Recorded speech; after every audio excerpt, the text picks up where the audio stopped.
పొందడం ప్రజల హక్కు అయినప్పటికీ గత ప్రభుత్వం వీటిపై దృష్టి పెట్టలేదు.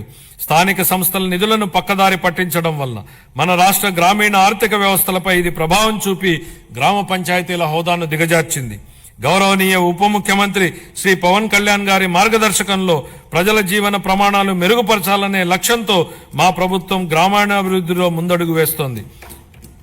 ప్రజల చురుకైన భాగస్వామ్యంతో మా ప్రభుత్వం సమగ్ర గ్రామ పంచాయతీ అభివృద్ధి ప్రణాళికలను రూపొందించి గ్రామాలలో సిమెంట్ రోడ్లు, తార్ రోడ్లు, పశువుల పాకలు తదితర 30,000 పనులకు మంజూరు చేయడం జరిగింది.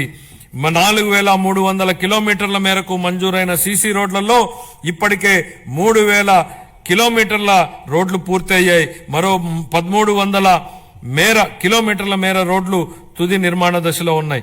వీటి ఫలితంగా గ్రామీణ ప్రాంతాలలో పరిశుభ్రమైన వాతావరణం ఏర్పడి ఆర్థిక కార్యకలాపాలు, ఉపాధి కల్పన జరిగింది.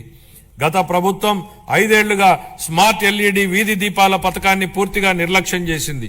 150 కోట్ల రూపాయల మేరకు బకాయిలను చెల్లించడం ద్వారా మా ప్రభుత్వాన్ని ఈ కార్యక్రమాన్ని పునరుద్ధరించింది.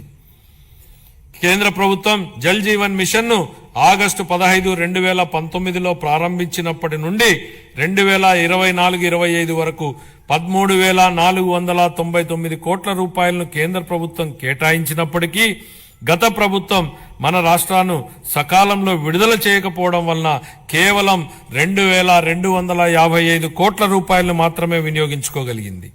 ఛత్తీస్గఢ్, జార్ఖండ్, గుజరాత్, ఒడిశా వంటి రాష్ట్రాలు 23-24 సంవత్సరానికి కేంద్రం నుంచి మనకంటే తక్కువ కేటాయింపులు పొందినప్పటికీ మన రాష్ట్రం కంటే ఎక్కువ నిధులను వినియోగించుకున్నాయి. మా ప్రభుత్వం ఈ పథకాన్ని పునరుద్ధరించడానికి చొరవ తీసుకుంది. మా ప్రభుత్వ అభ్యర్థన మేరకు ఈ పథకం గడువును 2028 వరకు పొడిగించిన కేంద్ర ప్రభుత్వానికి ఈ గౌరవ సభ ద్వారా ధన్యవాదాలు తెలియజేస్తున్నాను.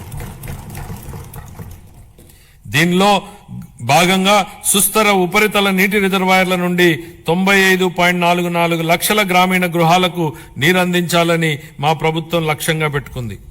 మహాత్మా గాంధీ జాతీయ గ్రామీణ ఉపాధి హామీ పథకం కింద 45.3 లక్షల కుటుంబాలకు చెందిన 72 లక్షల మందికి ఉపాధి కల్పించడం జరిగింది.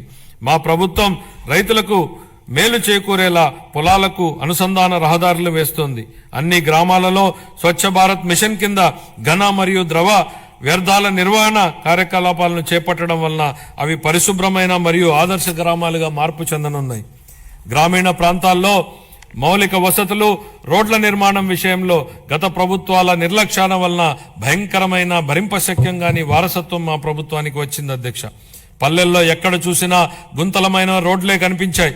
వంతెనలు లేక కనెక్టివిటీ లేని గ్రామాలకు అనుసంధానం ఏర్పడుతున్న ఈ రోజుల్లో రోడ్లు సరిగా లేక గ్రామాలకు అనుసంధానం లేని పరిస్థితి గత ప్రభుత్వంలో ఏర్పడింది.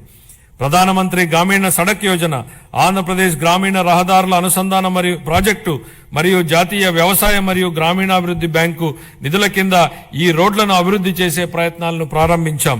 అన్ని వాతావరణ పరిస్థితులను తట్టుకోగలిగే రహదారులను నిర్మించి అనుసంధానతను కల్పించే దిశగా పీఎం జన్మన్ పథకం మన రాష్ట్రంలో అమలు చేయబడుతోంది. 2025-26 ఆర్థిక సంవత్సరానికి గాను పంచాయతీరాజ్ మరియు గ్రామీణాభివృద్ధి శాఖకు 18,847 కోట్ల రూపాయల కేటాయింపును ప్రతిపాదిస్తున్నారు.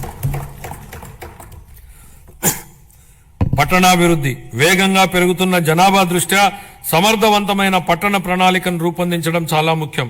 పెరుగుతున్న పట్టణీకరణ అవసరాలను తీర్చడానికి అనుగుణంగా అభివృద్ధి చెందుతున్న నగరాలు మౌలిక సదుపాయాలను కలిగి ఉండాలి. రాష్ట్రాన్ని సర్వనాశనం చేసేలా ప్రణాళికాబద్ధంగా వికేంద్రీకరణ మంత్రాన్ని జపించిన గత ప్రభుత్వం బిల్లుల చెల్లింపుల విషయానికి వచ్చేటప్పటికి మాత్రం కేంద్రీకృత విధానాన్ని అమలు చేసింది.